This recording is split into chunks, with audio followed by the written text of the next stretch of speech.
All sports, all plays. Yeah. All sports, all plays. All sports, all plays. 365, we making a plays. You talking the game, get you through the days. We're high in the court, the dime in the lane. Variety topics living the same. All presentation, sports information. In the airways, taking the nation. All sport, all plays. Like working your faces. Grace up the field, so tie the laces. All sports, all plays. Network.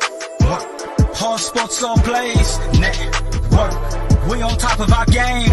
All sports, all plays. All sports, all plays.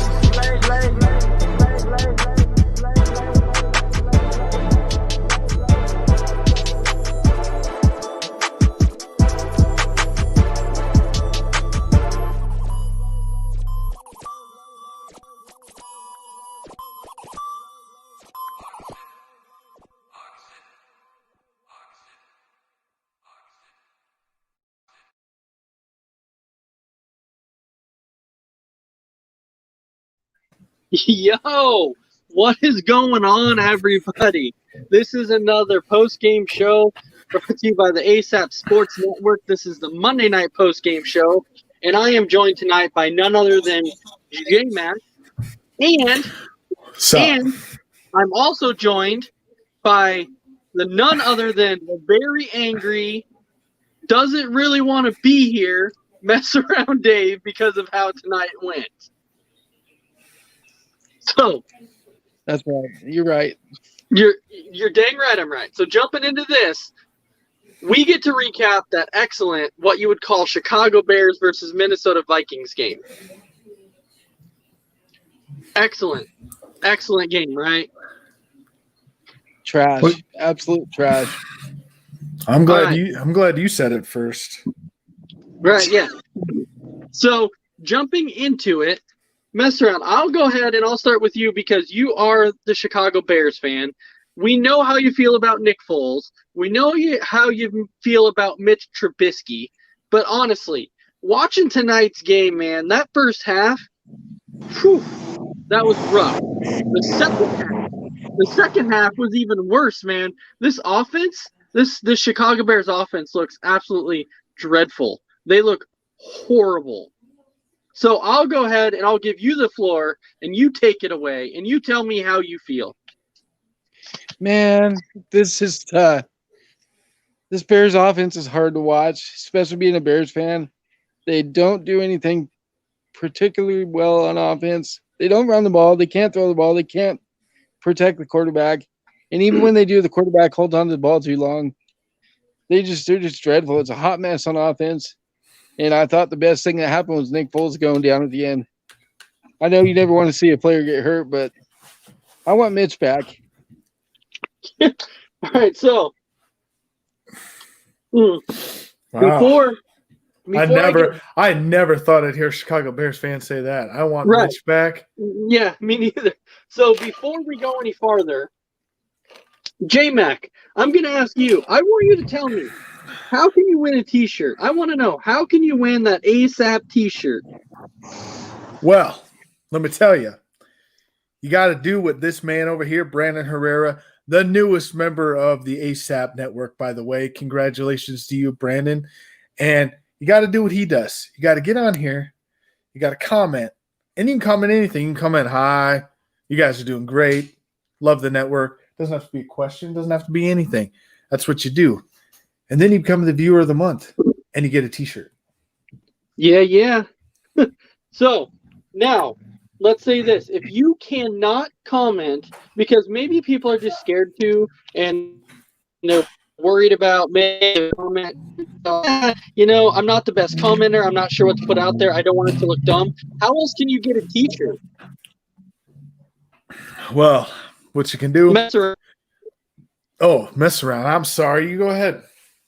Yeah. Well, if you don't want to do all that business, you can always pay $25 plus shipping and handling to get a T-shirt. Not a bad deal. Mm-hmm. All right. So keep in mind that Christmas is coming up, and your family's going to look awesome in those ASAP shirts. I'm telling you now, we have a few that are being shipped out here soon because people love them, and I'll tell you what, you will love them too. So mess around. You told us how you are. Huh? I would say Sorry? real quick. I want everyone to be paying attention in the next few days on the ASAP Facebook page. We got some announcements coming up, and I'll say this much: it's an exciting thing. Black Friday is going to be huge for the ASAP network. That's all I want everyone to know. All right. So jumping into tonight's game, we've already heard how Messaround felt about the whole Nick Foles, Mitch Trubisky debacle because we all know, and Brandon Herrera, the answer is Tyler Bray. So really not much else really to say on that. Still a bad choice in my opinion. But when you're looking at the Chicago Bears offense, you know that they really, really struggled all season long. Tonight they have struggled. They struggled with Mitch Trubisky at the helm. They struggled with Nick Foles at the helm. So, and I'm going to go to J-Mac on this one. So, what do you do? Because obviously it's not working with Nick. It's not working with Mitch. So, what do you do? Well, here's what I'll say. I will say that why not start Tyler Bray? Could it really be any worse? Could it be any worse? Could it be any worse this year? No. Could it be any worse than their history? No. As if you've seen some Bears quarterbacks in history, we could throw a few out there if you want. Cade McNown, there's a few others, but that's the one that came to mind. But it couldn't be any worse. Why not roll the dice?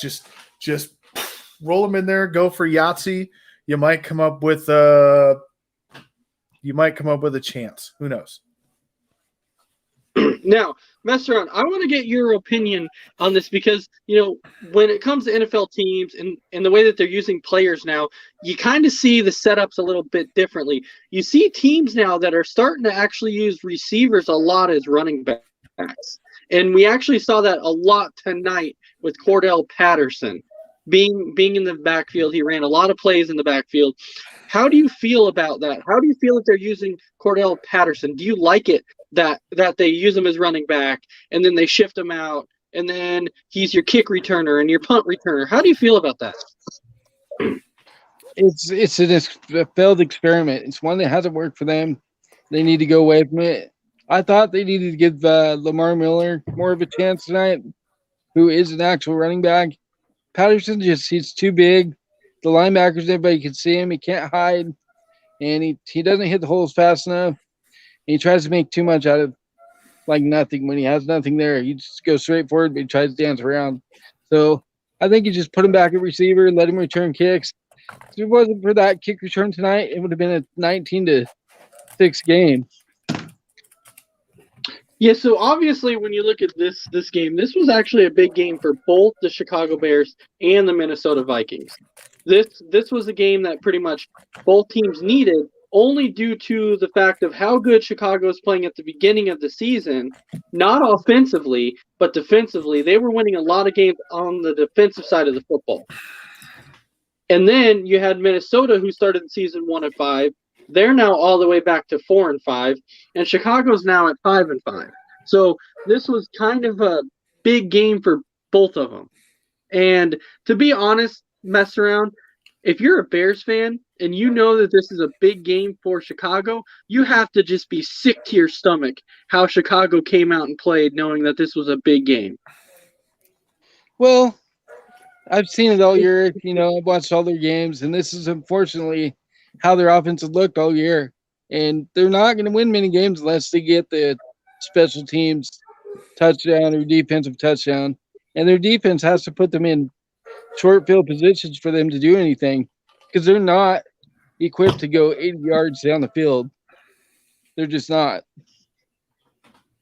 And I see where you're coming from on that. Chicago's not a team that especially if you back them up on the 15 or 20, they're not going to be able to march the whole length of the field and score, especially when you have a guy like Nick Foles at quarterback. That's not going to happen. And Brandon Herrera is saying that the Vikings needed this win more. Well, honestly, they did because they were under 500, but they were coming in on a 2-game winning streak. But that's only because they got that man in Dalvin Cook back. So, and I know Chicago did an excellent job tonight with stopping Dalvin Cook. They held him to under 100 yards rushing, which messed around. You had said that already. You said that if Chicago held Dalvin Cook to under 100 rushing yards, they were going to have a chance in this game. And they did have a chance for the most part. It's just their inept offense just held them back. I mean, I thought to myself on that 4th down play, they should have either tried the field goal or kicked it away, punted it, played defense, maybe get a turnover there. I knew that Nick Foles, I had no confidence in him converting on that 4th down play there. Now, when you look at that situation, I kind of see why they punted it, because honestly, it's the Bears' defense. Like, they're really, really good on defense. So when you're looking at the situation, you're like, what? Well, I'm sorry, they actually went for it, but Yeah. because they went for it, you have to, because your offense is so horrible that you got to take that chance, because you thought maybe that was your last chance to go down and score. But keeping in mind that Chicago has a good defense, so Matt Nagy might have been like, okay, that's okay. If we don't get it, we still have our 3 timeouts left. We can stop them back, which they did, but there just wasn't enough time. Well, and the thing is, too, he missed Miller. Miller was wide open. If he puts that ball on the money, the Bears probably win the game. But his game of inches, as we all know.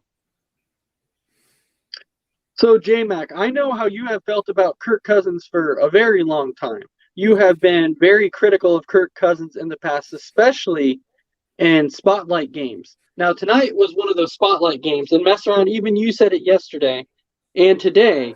You said that Kirk Cousins against Chicago in Chicago was 0-7. He's never beaten Chicago there. So everybody knew that at some point Kirk Cousins was due for a win. So, J-Mac, how impressed were you with Kirk Cousins tonight? Congratulations, you got a win on Monday night.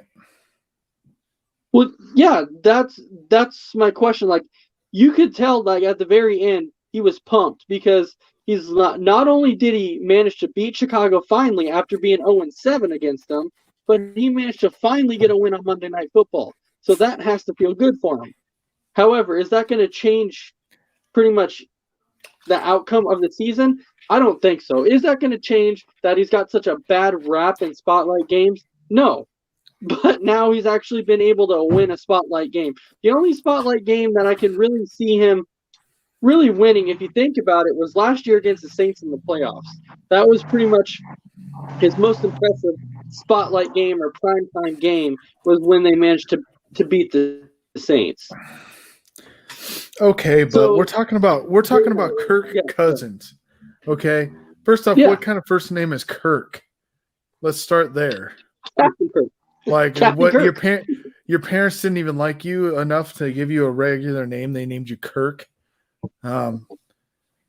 So let's start there, and then okay, so Minnesota's 4-5. Mm-hmm. Congratulations, tied for last place with the Lions, and that puts you about 12th place in the NFC. So what does that do for you?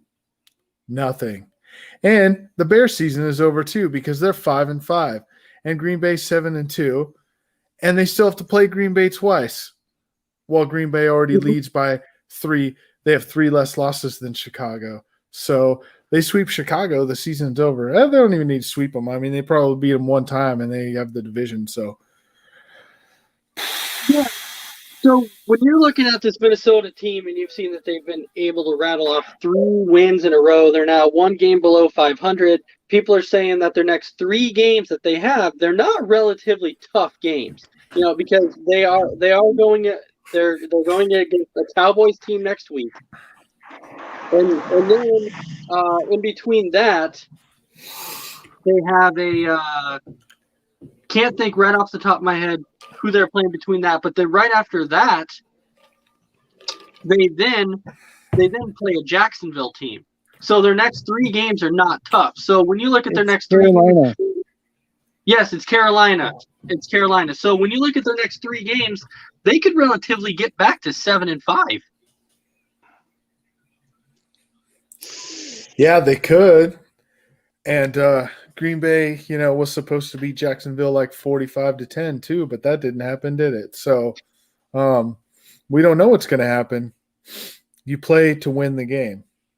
Absolutely, you do. This is why we play the game on the field and not on paper. Yeah, and I completely agree with that. So mess around. How far do you think Minnesota can actually go if they're at full strength with Dalvin Cook and Justin Jefferson and Adam Thielen? Can they sneak into that last playoff spot? I mean, it's possible. It goes as far as Dalvin Cook goes, as we all know. He's the guy that drives that train. So if you can keep him going and keep him healthy, run that play action stuff, and just run the ball down people's throats like they've been doing, I think they could possibly sneak in. Possibly, but you have to look at the other teams that they would have to leapfrog, because you can look at the NFC South and you know that there's probably 2 teams that are coming from there. You're going to have the New Orleans Saints and the Tampa Bay Buccaneers. And you know what? I don't care that people are saying that Drew Brees is out for 2 to 3 weeks. That does not matter. The New Orleans Saints are still a good enough team, especially with Alvin Kamara and Michael Thomas and Emmanuel Sanders. That doesn't matter. They're still going to be good enough that even if Brees is out for 3 weeks, they're going to be good enough to at least go 2-1 in their next 3 games. So the Vikings would have to either leapfrog the Saints, the Bucks, and then you have to look at the NFC West, and you have the Seahawks, the Cardinals, and the Rams. It's going to be, to me, it's going to be one of those tough things that I don't know if they're going to be able to sneak in because of how well the West is. Yeah, I get your point there. I agree. It's going to be really tough for them to do it. They're going to need some help along the way. J-Mac, what do you think on that? Well, and they have to leapfrog Chicago. Let's not forget that. Chicago still has a better record than Minnesota does. And technically, when you look at the division, the Lions are ahead of the Vikings, so they still have to get above the Lions and the Bears in their own division before we can even talk about them getting into the playoffs. Now, I see your point on that, but what I'm looking at right now is, I know you're talking about Chicago. You're saying they have to leapfrog Chicago. I mean, come on. We all know from what we've seen from Chicago, at least the last 4 weeks, they've been horrible, terrible. And if I'm Minnesota, I would not be worried one bit to be able to leapfrog this Chicago team unless they can figure out something on offense. That would be the only time I would be worried. The other team I would be worried about, though, in the North is actually Detroit, because I think Detroit is actually a very underrated team. I think they're gonna. I think they're good. Can they compete with Minnesota? Absolutely. Can Detroit sneak into that last playoff spot like Minnesota? I don't know, because there's a big uphill climb. Like I said, you have the whole NFC West. You have a couple in the South. But the one thing I will say is, we all know there's only one team coming from the East. We can guarantee that. Yes, we can guarantee that. Yes. And so the question is, you're going to ask a Bears fan how the Vikings are going to finish is like asking a Packers fan how the Bears fans will finish. Well, no, not technically, Brandon Pereira, because as you know, we are an unbiased network. So on the network, we are realists. We speak the truth. And Mess Around will be the first one to tell you he's not going to be biased. Yes, he's a Chicago Bears fan, but he's going to answer a real question about the Minnesota Vikings. Is that right? And I'll give that to Mess. Yes. Facts. It's facts. It doesn't matter. See, even though I'm a diehard Packer fan, if you ask me If we could beat the Chiefs at this point in time, I don't know, because of how good the Chiefs are. Can we beat the Steelers? I don't know, maybe, but their defense is so good. So I'm going to be a realist, and I'll come out and tell you the same thing too. And I'm sure that J-Mac will also. J-Mac has said it multiple times, and let's say he's been attacked multiple times because of of his thing on Aaron Rodgers, which he's said before that Rodgers isn't his quarterback, and that's not how I put it. That's never how I've put it. No, you're just saying he's not your guy. He's not my guy. He's my team's quarterback, so I root for him, of course, and I want him to play good. He's just not my guy. Yeah, I don't think there's anything wrong with that, because this is a classic example right here of where everyone, and you're right, I have been attacked about that. And my rebuttal to that is, how come we don't attack other guys when they do that? How come we don't attack, like, mess around when Nick Foles is his quarterback right now and he's like, Nick Foles is not my guy and I don't want Nick Foles to start for my team? But it's okay for him to say that. Right. That's my only point on the whole thing. Well, I think the only reason why people don't typically mess around when he talks about Nick Foles and Mitch Trubisky is because I think everybody understands how bad of quarterbacks they actually are. And I'm not saying that they're the worst quarterbacks out there, but what I'm saying is I think that's why they don't attack him, because we are realists and we do understand Nick Foles is not a good quarterback. Now, there was a debate tonight about that. It actually was on Real Talk. If you guys were able to watch Real Talk, did you guys? So if you guys were not able to watch that, people were actually talking about Foles and Carson Wentz. So mess around. When you guys went out and traded for Nick Foles, what was your initial reaction? I was pissed. I did not want Nick Foles to begin with. I would have rather than went out and got someone like Jameis or Cam, even though Cam's trash too. Anybody but Nick Foles. I think a lot of the problem with Nick Foles right now is that people see that he's got one of these. He's got a ring. And I think that that's what people see, because they say, you know what? He won a ring in Philadelphia. He helped to win that ring because he led him through the playoffs. So now people have this false security about Nick Foles, saying how good of a quarterback he is, when Nick Foles is not. He's not as great as people hype him up to be. Not at all. Because really the only team he's done ever really any good for was Philadelphia. That's it. Other than that, he hasn't really done much of anything else. And so Brandon Herrera is saying that Kurt is not his guy. He'd rather have Case Keenum. That's bold. Well, I don't know. I've heard that quite a bit. I've heard that Case Keenum fit that system a heck of a lot better than Kirk Cousins does. Now, the thing is, right now, with Minnesota, going back to the game for a second here, when we look at Minnesota, we know that the defense that they have is not the same defense that they once were. They have a lot of young guys on defense, especially their corners. You have a Dantzler that's a rookie. You have a Mike Hughes. This is his third year in the league, so he's still young. But they do have a Harrison Smith. They still have a Kendricks. So I don't know. Brandon Herrera, Foles was a great quarterback for the Eagles. That's our point. He was good for Philadelphia, but he was not good anywhere else. Not good anywhere else. So I'm going to give this question to J-Mac on this when it comes to Minnesota. You know that they have a young defense. So does Minnesota have to rely on their defense a lot more, even though we know that Cook is the guy who drives this train and gets them places?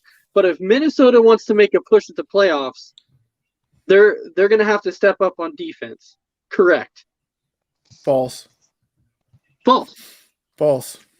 If you're comparing these two teams that played tonight on which one needs to focus more on their defense, has to be held up more by their defense, it's far and away Chicago. There is no doubt that Chicago has to rely on their defense way more than Minnesota does, because even though I am not a Kirk Cousins guy, and I've never liked the guy, I never thought he was that great of a quarterback.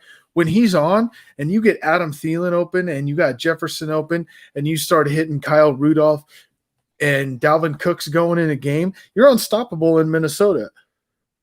Give me that comparison in Chicago. There isn't one. The offense is so bad. Exactly my point. And all I'm saying is that between these two teams, Chicago has to rely way more on their defense. Way more. No, I never said which team had to rely on their defense more. I said Minnesota is going to have to rely on their defense more, not over Chicago, but they're going to have to start relying on their defense more because not these 3 games, but then after that, they're going to start playing some good teams, and that defense is young, and I don't know if they're going to be able to stop anybody with how young that defense is. Yeah, you can look at tonight and be like, well, they held Chicago to 13 points. Yeah, it's Chicago. It's Chicago. You know how bad they are on offense. That was the only thing I was saying because Minnesota is so young. Okay, I can see your point, but also to talk off of mess around's point for a minute. But if you have Dalvin Cook and you're running the ball, you keep the other team off the field, and that's going to be how you're going to win games too. You keep handing it to Dalvin Cook time after time after time. How do you think Minnesota beat Green Bay? The exact same thing. They handed him the ball, and they kept Rodgers sitting on the sidelines. What can he do about the game if he's sitting on the sidelines? Absolutely nothing he can do when he's sitting over there. And they figured out that formula. And as long as they do that, and they play just a little bit of defense, and it's a bend and don't break defense, give up as many yards as you want between the 20s and make them kick field goals instead of scoring touchdowns. I agree with your analysis. I do agree on that. But the thing is we know in the past, Dalvin Cook has had multiple injuries in the past. He's been a guy that really hasn't been able to stay healthy.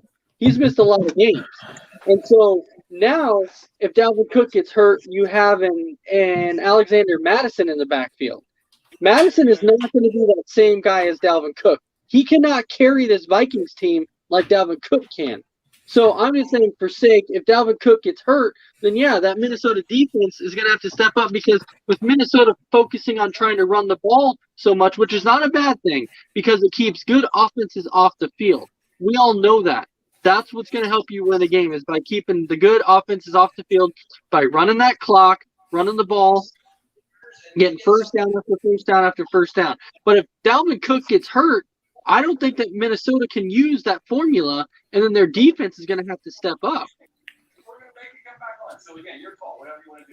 Agreed. It's all on Dalvin. If he stays healthy, they got a shot.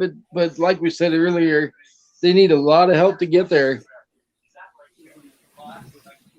Yeah, and so mess around. My question for you on this is because you are a defense guy, because you know defense because of Chicago.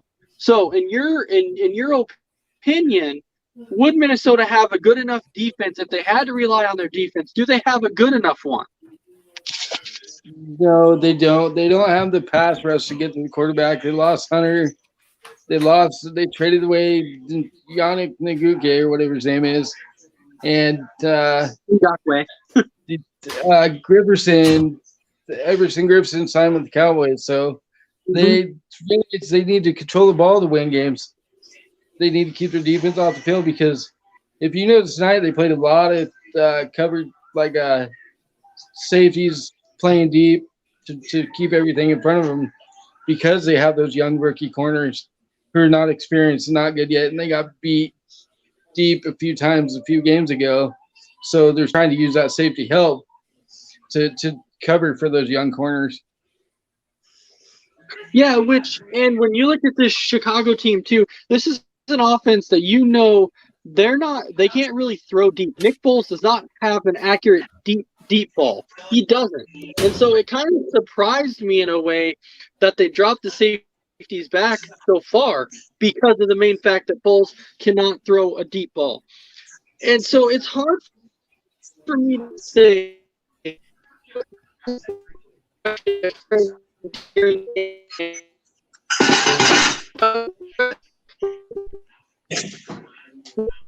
Adam's having some difficulties. They asked me.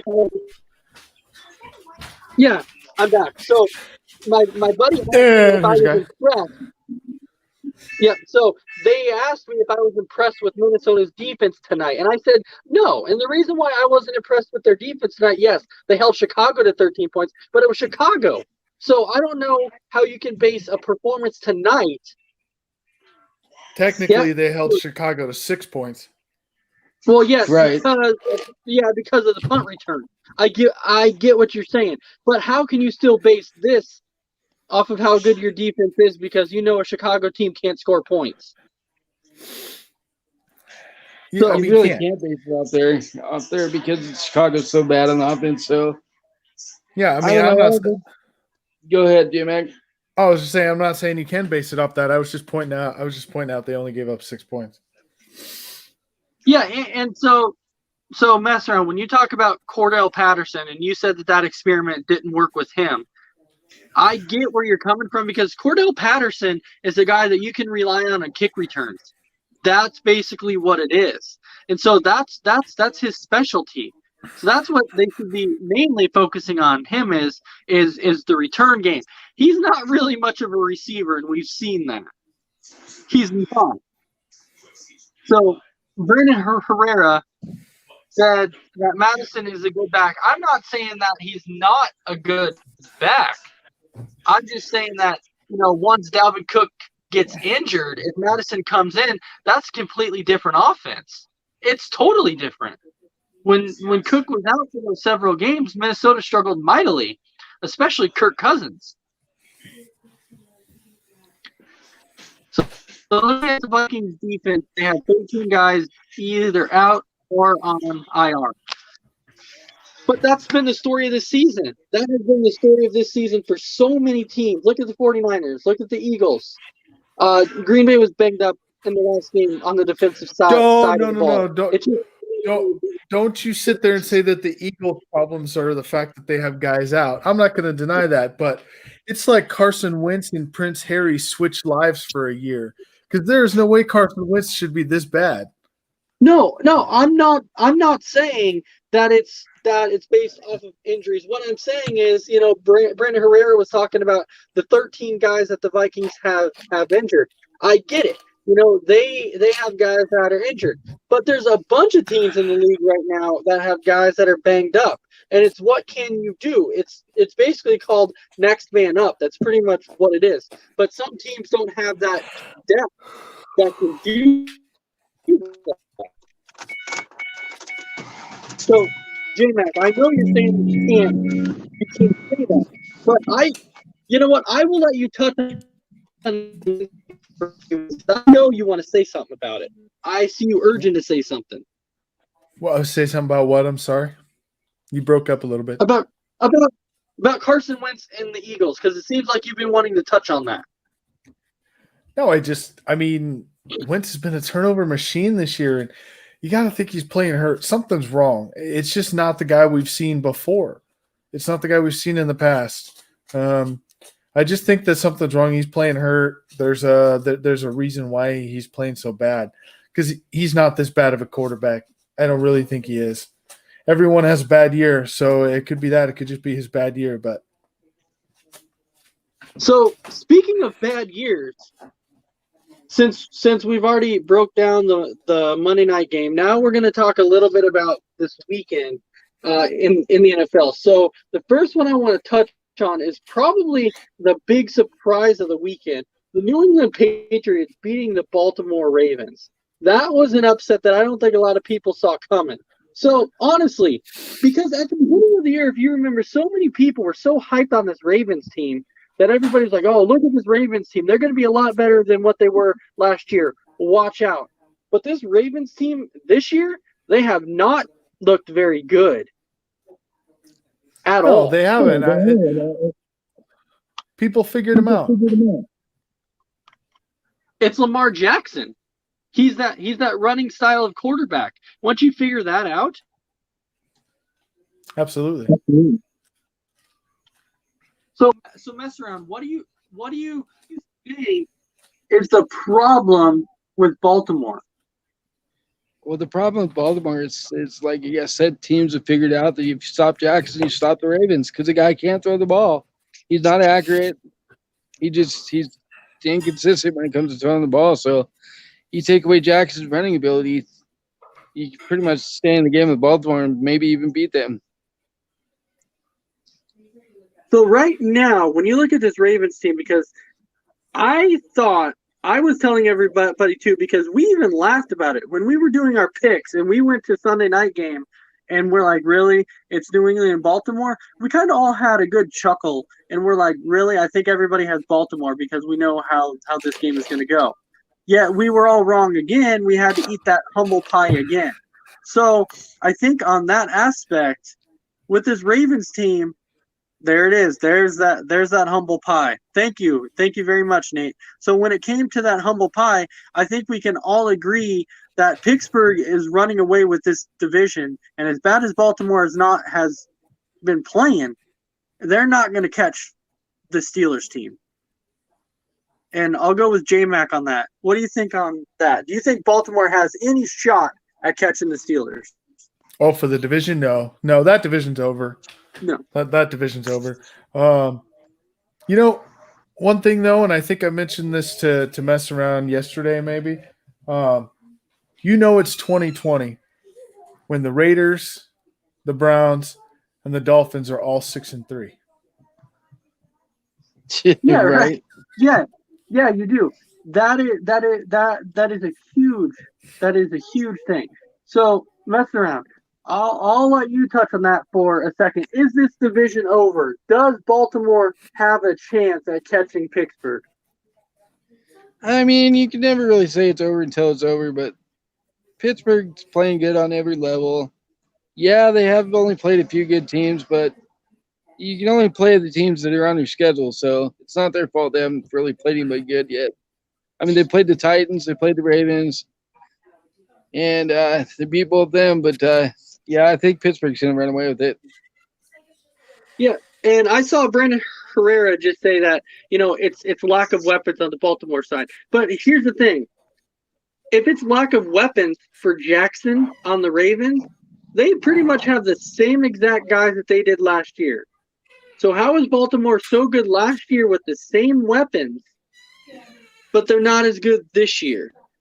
They were said to be even better this year because of everybody they picked up. That was what everybody was saying. They said this is the year that Baltimore can knock off Kansas City because of the weapons that they went out and got and how they got better on defense. They got better on the offensive side of the ball. I haven't seen it. Personally, I have not seen it. And J-Mac, it looked like you want to say something. Well, you hit it. Like, defense is caught up. They just knew what they were going to do, so they caught up. It's not hard. It's not hard to figure out. All right, so I said my surprise of the weekend was Baltimore losing to the New England Patriots. Mesra, what would you say was your surprise game of the weekend?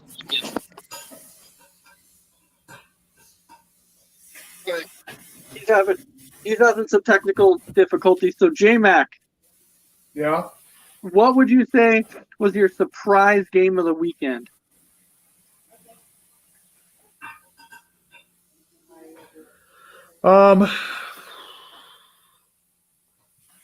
Man, it's tough. That's a tough call.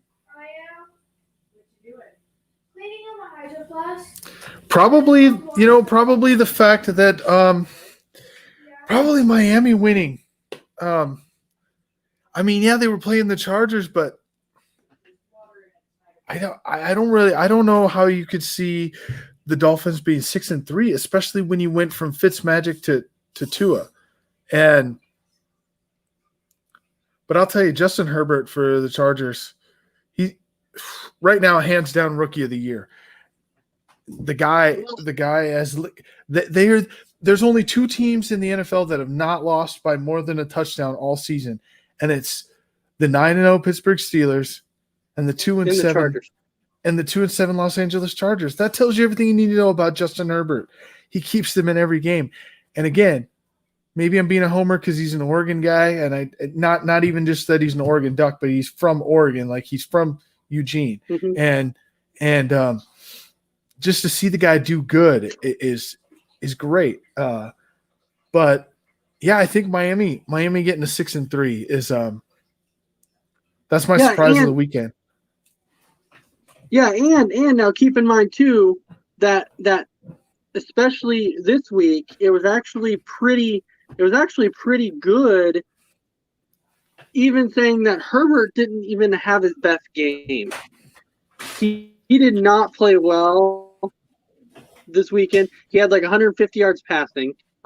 But going back to Brandon Herrera's comment, Nate, you got to put that humble pie up there because Brandon Herrera is going to eat some humble pie because of the fact that of his lack of weapons comment. Thank you very much.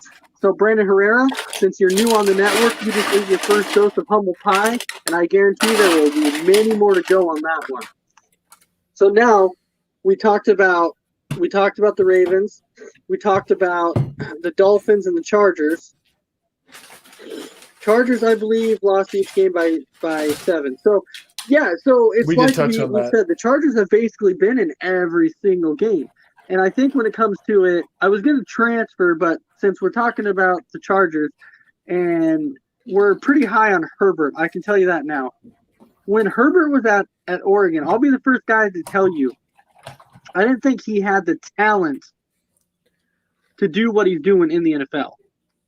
I was highly critical of Herbert in college. Everybody I talked to said, I don't think he's going to be that good of a quarterback in the NFL. When everybody's talking about him being a top 10 pick, I was like, nah, I don't see it. He's not going to have the talent. But I'll tell you what, he's come out. He's shown that he has got that talent, and he's going to be a good quarterback in this league for years to come.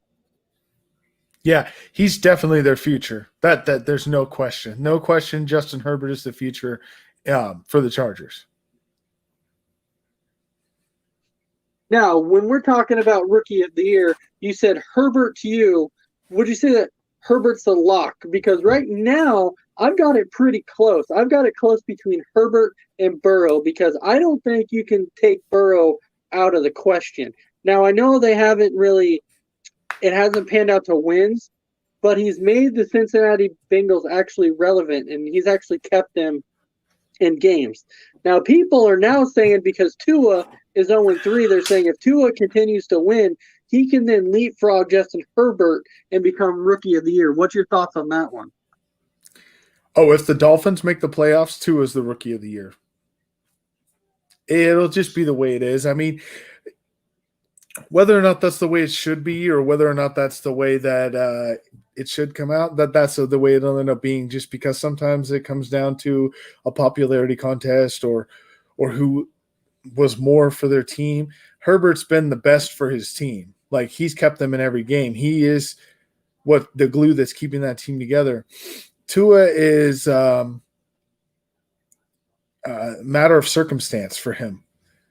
I mean, he's won these games, don't get me wrong, but he also has a better defense, a way better defense than Justin Herbert does. The Dolphins are still the number one scoring defense in the NFL. So he's got the best scoring defense in the NFL behind him. So, yeah, he's going to win some games. Now, like we said, offense wins games, defense wins championships. They do. And so looking at the Tua aspect, when people are saying, if the Dolphins make the playoffs, then Tua is Rookie of the Year. But here's my thought on that. And you can disagree with me all you want on this, but my thing is this. Tua missed the first 6 games of the season. That wasn't his fault. It's just Fitzpatrick was playing over him. So now that would mean that Tua would play 10 regular season games as opposed to, let's say, Burrow and Herbert stay healthy. That means Herbert would play 15 and Burrow would play 16. So I don't see how you can give a guy a Rookie of the Year that's only played 10 games, missed the first 6, over guys who've played 15 and 16 games. I don't see how you can do that. I understand that Miami would make the playoffs, but when Ryan Fitzpatrick was out there, they also won 3 games with him too. Yeah. So let me throw another guy into this, and you tell me if I'm completely off, and that's fine. You're allowed to do that. James Robinson in Jacksonville, who now has who now has 926 total yards in 9 games as an undrafted rookie. Now, are you talking about for rookie of the year? I realize what I'm asking because he's an undrafted rookie. I get that. But I'm just saying we can't overlook what he's done this year at all. I don't think it matters if somebody is undrafted or not. If you're a rookie and you put up numbers, it shouldn't matter if you're undrafted or if you're drafted number 1, if you're drafted 32, if you're drafted second round. It doesn't matter. If you're putting up numbers, you're putting up numbers, and you need to be shown the same respect as everybody else. So in that aspect, yeah, you could put him into consideration with that. And honestly, I don't think a lot of people knew who James Robinson was because of the simple fact that when Jacksonville decided to release Leonard Fournette, everybody was like, wow, Jacksonville's kind of given up on the season. And then all of a sudden this James Robinson guy comes up and starts going off for 100-yard games. And then and then everybody was like, holy crap, who is this guy? And then it turns out he's undrafted, So I do. Put him there. He has more yards in the first 9 games of the season than any Jacksonville running back has had since Maurice Jones-Drew. And he's an undrafted rookie. Yeah, and when you look at the situation here, I can tell you that it looks like Jacksonville made the right call by releasing Leonard Fournette, because once Leonard Fournette went to Tampa Bay, he hasn't really done a whole lot. He's kind of been the secondary back because of Ronald Jones. They've kind of stuck with him, and I don't know if it's because Leonard Fournette's not comfortable in that system yet. I don't know. It's still yet to be seen with that aspect. But I give Jacksonville props for making that call, because I think Jacksonville fans were probably not happy when they decided to release Fournette, because that was their bell cow. That was their moneymaker. But now they have a James Robinson. Now, also, when you're looking at Jacksonville too, I think one of the big questions that people are going to ask is, what do you do with Gardner Minshew? Is Minshew the future of the Jacksonville Jaguars? I don't think he is. I think he's performed well, but I don't think he's performed great enough to prove that you're going to be the future of the Jacksonville Jaguars. And I think if Jacksonville has a shot at drafting a quarterback, I think they'll do it. I think, this is just what I think, but I think that they will build up the offensive line in the first round, not because they have their quarterback, but because it's the smartest thing to do when you have a guy like James Robinson at running back, and then you grab a good, solid, but not great quarterback like in the second round, because you're going to have lots of guys available in the second round in this next draft that are still good, solid NFL quarterbacks, no doubt. But I think they learned their lesson a few times by taking some quarterbacks way too early in the draft. So I think if they're smart this time, they won't grab at some, because we don't know how these guys are going to play in the NFL. And Trevor Lawrence isn't going to be there. They're not getting the first pick because they're not going to lose more games than the Jets. They're just not going to do it. So they're not going to have the first pick. Trevor Lawrence is going to be gone. And yeah, Justin Fields is good, but do you want to bring in Justin Fields when you don't have your line set yet? I think you go line first. Yeah, because that's the funny thing. Like, people are talking about how the Jets are going to be the number 1 pick, which I'm not denying that. At this point in time, I think we all agree that the Jets are so bad that they might actually go 0-4. They might go 0-4. Looking at how they're playing right now, I don't know if they'll win a game. So they're almost a lock at number 1. Now, people are talking about Dallas at number 2, but I think people are also forgetting right now that Jacksonville has 1 win. So they might add into that number 2 spot. And that's going to come into play, too, to where people are talking about, okay, Trevor Lawrence, number 1, Justin Fields, number 2. It could really go either way. But it's like you said, will Jacksonville take a quarterback in the first round? I don't know, because the last few quarterbacks that they have drafted early have not panned out. With a Blaine Gabbert, that didn't work out. A Blake Bortles, that didn't work out. Right. And that's my point. Both of those guys were taken in the top 10. And so I think that they're like, yes, we need a quarterback. We realize that this is a problem area for us and we need someone in the future. But why wouldn't you, if you were at that number 2 spot and you have a great offensive lineman in Oregon, and his name's really hard to say, so I cannot remember it right now, and Vic's going to be mad at me on Wednesday. I know that when she hears that. However, I do believe that they will take an offensive lineman if they have that second overall pick. Yeah, so but now you're talking about they could draft a quarterback in the second round, which they potentially could. But there is going to be quarterbacks that are free agents. Now, they're probably not going to be spectacular ones, or you could also be forgetting too. Now this is a theory that might be out in left field here because it's probably not something that's going to happen. But we've heard numerous times how San Francisco is talking about moving on from Jimmy G. Now, this could be something that Jacksonville might take a play on and be like, you know what? We might go out and trade for Jimmy G. I'm not saying they will, but if they have a low enough draft pick, San Francisco just might bite on that deal. It's possible. And I think I don't think Jimmy G is an elite quarterback by any means. I don't think he is. I don't think he's built that way. But I think he's one of those guys that if you remember when they had a David Garrard or a Byron Leftwich down in Jacksonville, because they had a great running back in I'm alone. That's okay.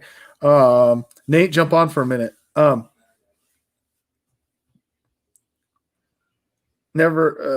Anyway, if you remember down in Jacksonville when they had Maurice Jones-Drew at running back, they had quarterbacks like Byron Leftwich and David Garrard. They had game managers that they didn't need to have a big name quarterback then. And so I think that that's maybe where they are. They got James Robinson. They signed another free agent running back. They'll be set. They got solid, not elite, but very, very solid wide receivers in DJ Chark and Keelan Cole. And they have a rejuvenated Tyler Eifert at tight end. So they have some pieces. They're a couple pieces away, I think. And I can't disagree on that. And it's kind of funny how if people don't really watch Jacksonville all that much, people will look at Jacksonville and be like, okay, DJ Chark, he must be a rookie. He's not. He's not a rookie. He's actually been around for a few years, and it's somebody that you should get to know because he's not that bad of a receiver. Keelan Cole, he's good. Keelan Cole had 900 receiving yards in a season in which Blake Bortles was quarterback. Mm-hmm. Everyone think about that for a minute. Keelan Cole almost got 1,000 yards with Blake Bortles throwing him the ball. And they also had Allen Robinson, who had over 1,000 yards with Blake Bortles throwing the ball, and Allen Hurns. But both of those guys have moved on and went away. So now when you look at this Jacksonville team, to me, you're saying they're going to go offensive line in the first round. I'm not going to say you're wrong, but I don't know. It's so tough because they're going to have to get that quarterback. And we agreed that Gardner Minshew's not the answer. And Luton, yeah, he's been good, but he hasn't been great. I don't think he's going to be the answer either. No, but I think that both Luton and Minshew, correct me if I'm wrong, Ace, but I believe that both of them have played solid enough to where any team that signs them out of Jacksonville is going to feel very, very confident in having a backup quarterback that can come in and start a game and give you a good game and keep you in it without turning the ball over. Yeah, and there's also another name too that I'll throw out there. There's also a guy from San Fran, and a lot of people might be asking us why we're not throwing big names out there. Because right now we're being realist and telling you that Jacksonville will not go out and get a big name quarterback. That's why we're being realist and telling you. this is probably what's going to happen with Jacksonville. So don't get too excited and be like, well, you're leaving out the big names. That's not something that they're going to do. I threw Jimmy G out there. That's probably about the biggest you're going to probably get out of Jacksonville. But keep in mind, too, that San Francisco also has a Nick Mullins that has experience, too. So Nick Mullins might be a guy, too, that Jacksonville can be like, can we trade for him? He's got some experience. He's not great, but he might be a good enough bridge quarterback to get you some wins. Yep. All right, and then the last part I want to touch on is this magnificent NFC West. Is the last one I want to touch on because this NFC West is absolutely crazy.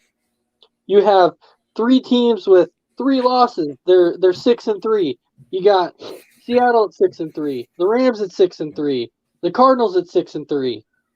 At this point in time, if you had to pick a winner in the NFC West, who are you giving the nod to? I think I have to give it to the Rams. Yeah, and I'm not mad at that because defense. Yeah, because of defense. When you look at Seattle, they have a great offense, but their defense is atrocious.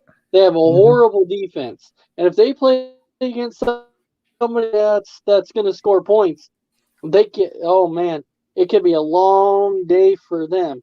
And then you have the Cardinals. They're kind of that Jekyll and Hyde team that Kyler Murray plays really, really well. Now, keep in mind they're 6-3, but they were also one pass away from being 5-4 because if Kyler Murray doesn't complete that Hail Mary, they lose that game, and they're sitting at 5-4. If DeAndre Hopkins doesn't jump 7 feet in the air to catch that ball, they're 5-4 through 3 defenders. Through three defenders. So. And so Brandon Herrera saying that the Cardinals will win the West and the Rams will be a close second. You know what? Right now, it could go either way. I know a lot of people are saying Seattle because, and I will tell you, at the beginning of the year, I thought Seattle was going to run away with the West.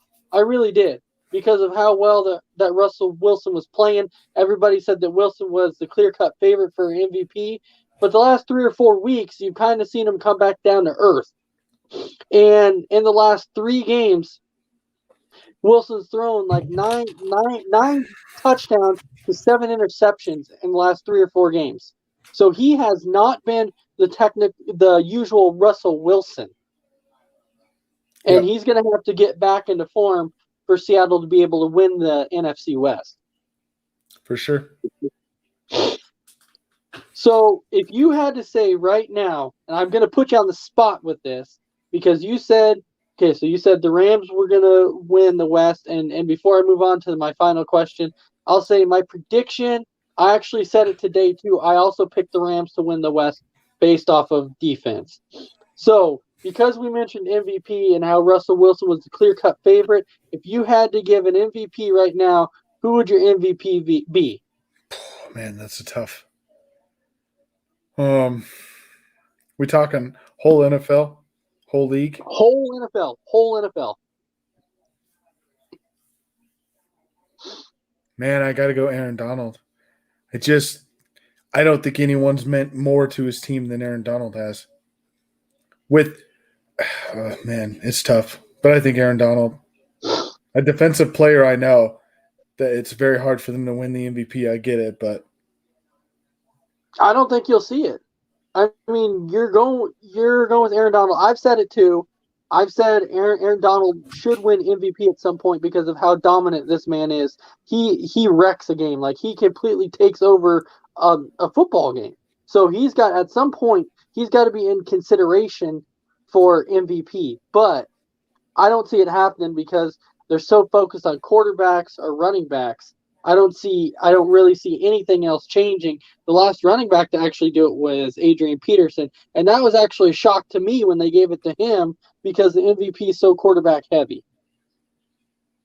Yeah, well, last year he ran for 396 yards in 2 games against Green Bay too.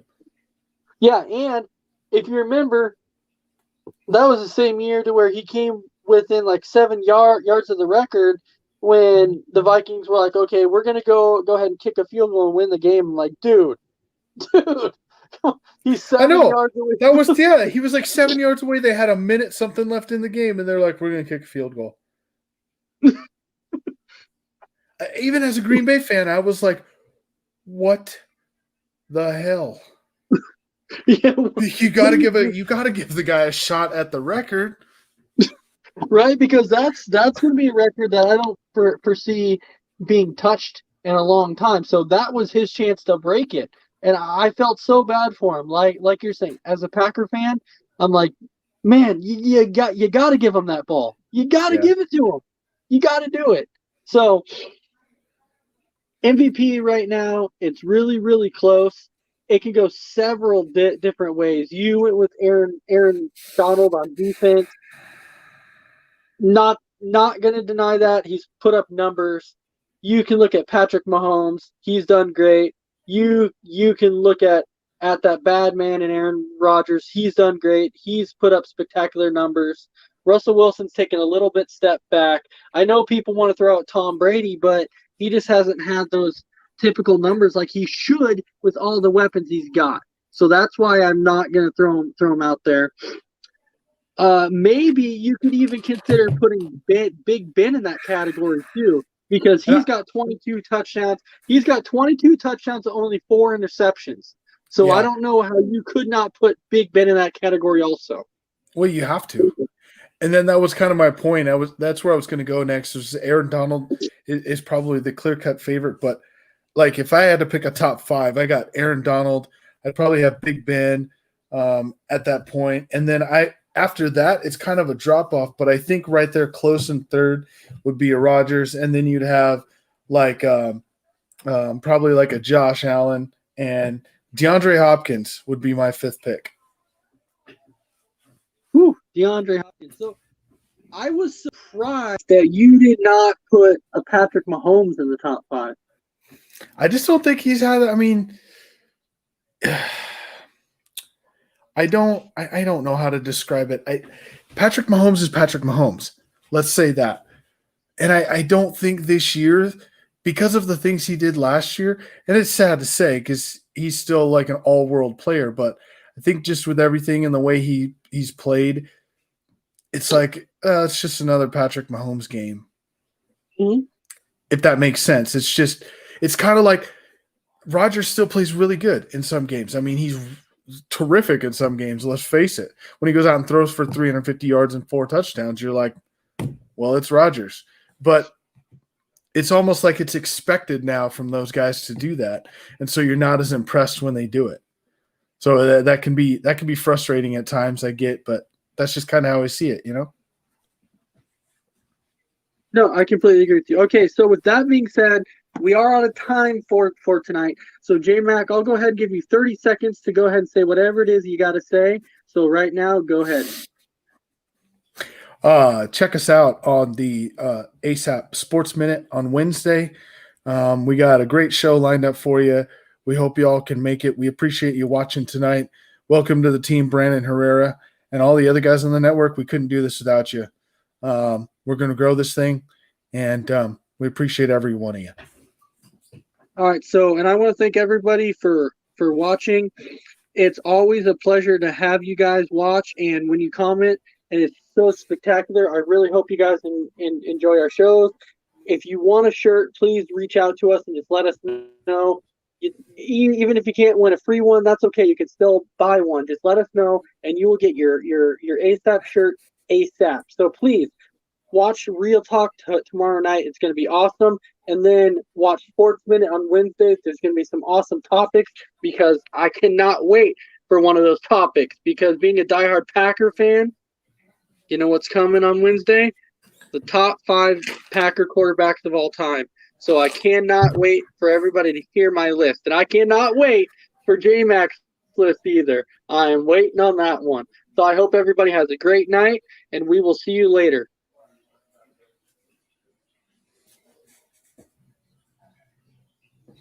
Couldn't do without you, Nate. Thank you, Nate. All sports, all plays. Yeah. All sports, all plays. Hard sports all plays.